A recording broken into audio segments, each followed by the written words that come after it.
अब मैं द्रौपदी को दांव पर लगाता हूँ। वो बहुत सुंदर है, उसकी सुंदरता किसी देवी से भी अधिक है। युधिष्ठिर ने खेल में अपना अगला दांव लगाते हुए कहा। जब धर्मराज ने ये शब्द कहे तो सभा में उपस्थित सभी लोग चौंक गए और कई लोग युधिष्ठिर पर शर्मिंदा हुए।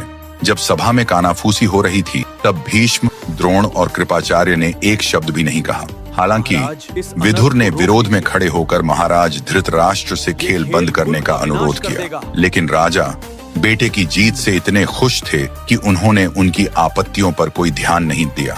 उन्होंने खेल की विडंबना को जारी रहने दिया। पास से फेंके गए और युधिष्ठिर हार गए। दुर्योधन ने हंसते हुए विदुर पर व्यंग्य किया। द्रौपदी को यहाँ लाओ, वो अब हमारी दासी है, ठीक अपने निकम्मे पतियों की तरह।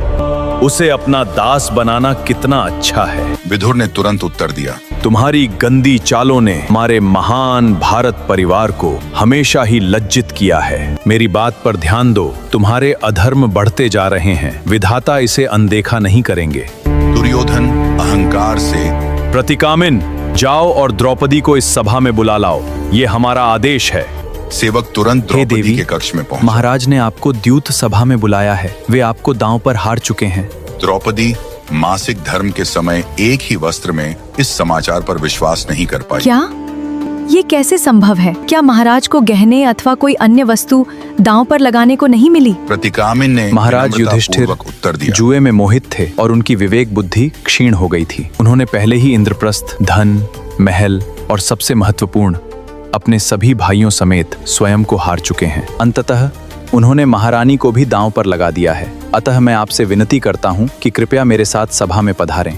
द्रौपदी समझ नहीं पा रही थी। कुछ क्षण विचार करने के पश्चात उन्होंने सेवक से कहा, कृपया वापस जाकर पूछें, यदि महाराज ने पहले स्वयं को हरा दिया तो वे मुझे या किसी अन्य को कैसे दांव पर लगा सकते हैं? प्रतिकामिन वापस गया और द्रौपदी के प्रश्न को सभा में दोहराया। दुर्योधन क्रोधित होकर चिल्लाया, चाली स्वयं आए और अपना प्रश्न पूछें। फिर उसने अपने भाई दुःशासन की ओर मुड़कर उसे तत्काल द्रौपदी को सभा में लाने का आदेश दिया। द्रौपदी! दुःशासन क्रोध से द्रौपदी के कक्ष में घुस आया। अब तुम हमारे भाई दुर्योधन की दासी हो, तुम हमारी संपत्ति हो, शांति पूर्वक हमारे सामने समर्पण करो। द्रौपदी अत्यंत भयभीत होकर उठी और बाहर की ओर भागी, लेकिन दुःशासन ने उसे पकड़ लिया। फिर उसने उसके लंबे काले बाल पकड़ लिए और उसे जोर से घसीटा। वही बाल जो राजसूय यज्ञ के दौरान सरस्वती नदी के पवित्र जल से शुद्ध किए गए थे। दुःशासन ने द्रौपदी के बाल खींचे और उसे घसीटते हुए सभा की ओर ले गया।